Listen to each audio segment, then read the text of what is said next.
It's my feel-good breakfast show.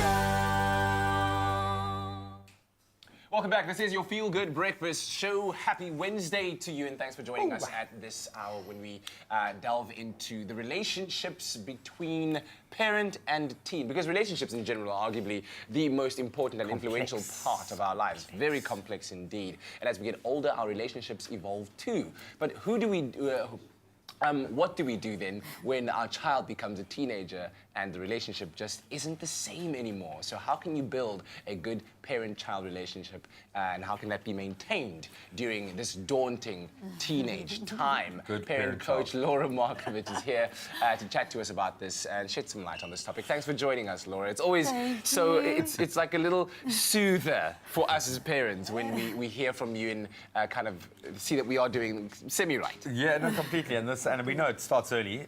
So this, in case you're wondering, that's an example of a good parent-child relationship. That's what we're trying to get to. That's the ideal. Well, that's a happy moment. I thought you were going to... yeah, exactly. A brief spirits are high, but I thought you were going to ask, like, who is my child? It's a big change. What changes exactly, if you can get in a nutshell? What is that dynamic that shifts when your child starts becoming a teenager? So, if we think about it, our child is going from being a child, but they're no longer really a child and they're not really an adult. So they're straddling the space in between. And for parents, often they liken this to the toddler years. So often dealing with toddlers and teenagers can be quite similar, because if we think of what's happening developmentally for both of those age groups, it's kind of pushing back a bit, pushing the boundaries, pushing away from parents more, asserting our independence, and with that comes a few tantrums along the way as well. Making some mistakes. So absolutely, so it's quite a big change for parents and can then add to kind of complicated parenting, because obviously the consequences are different for teenagers and toddlers. So we're talking about friendships, we're talking about school subjects, we're talking about possibly substance use, we're talking about sex, we're going beyond fortnight. So all these things that really what's happening is lots going on developmentally for teenagers, and what this leads to, because they're still struggling with emotional regulation, and their prefrontal cortex isn't fully developed yet, so decision making is hard. So often there's a lot more risk taking.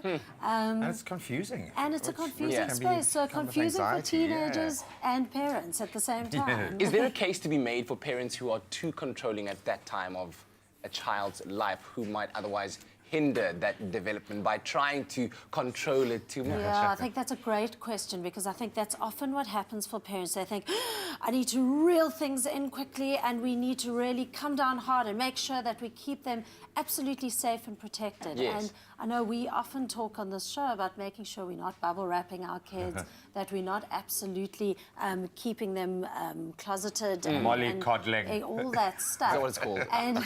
And here we are going, well, this is teenage time. They have to be getting a bit more rope. They need to be asserting their independence. They need to be finding themselves identity-wise, all that sort of thing.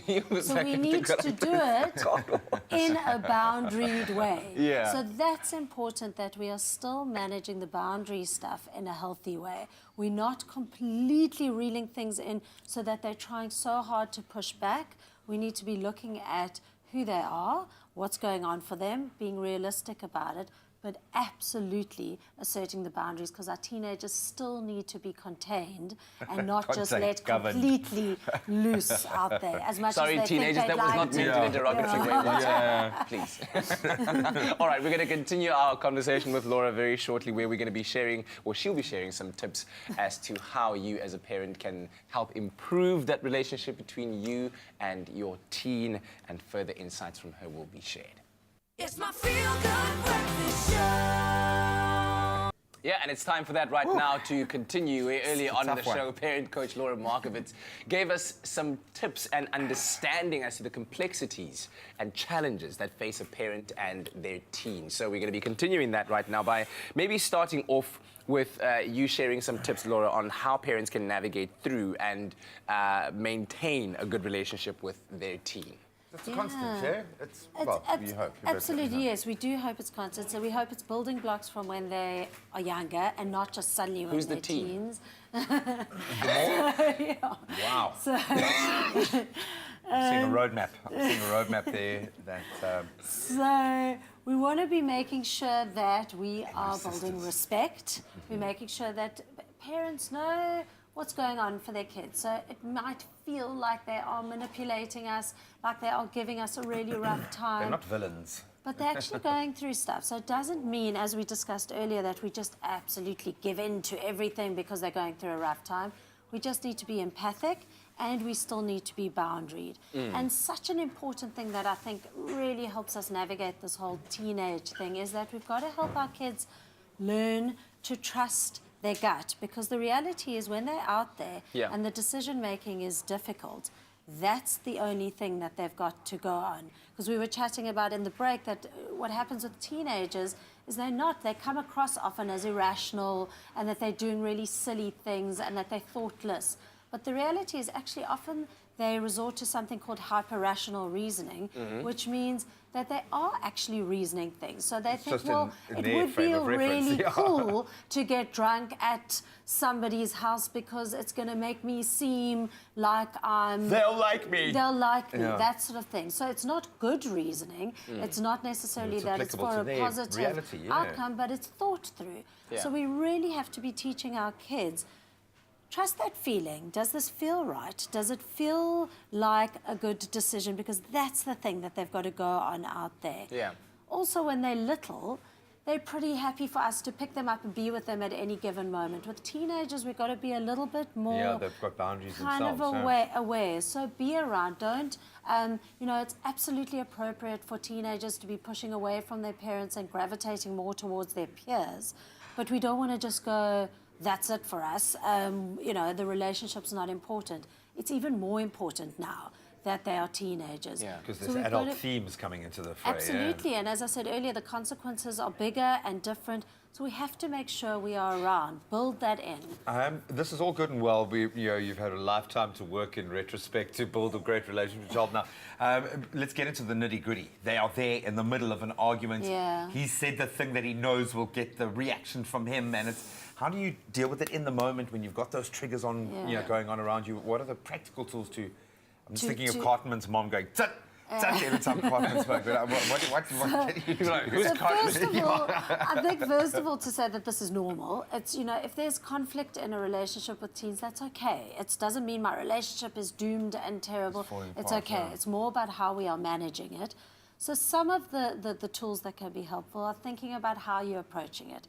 So the accusations, the name calling, you're lazy, you never do this, you're always doing this, is generally going to get my back up, and I'm not going to be able to hear what's going on. Absolutely. So rather to be using I language, it makes me feel really upset, or I get really annoyed when these things don't there. They've come through it. They've come through it, right? So using I language, and then also try to use a more collaborative approach, because as we say, they're on the verge of becoming adults, so treat them more like adults. So I'm seeing you leaving your stuff lying around all the time. It's driving me mad.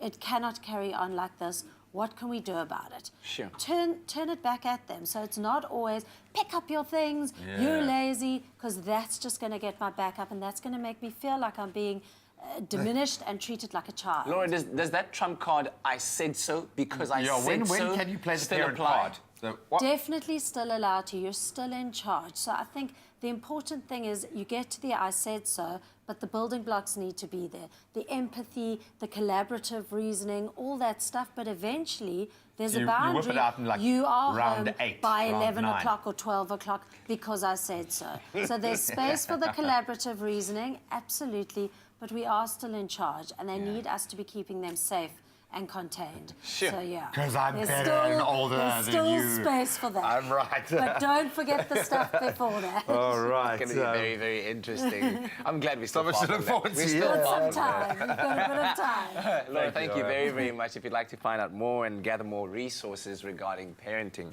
you can, of course, visit www.coachparents.co.za.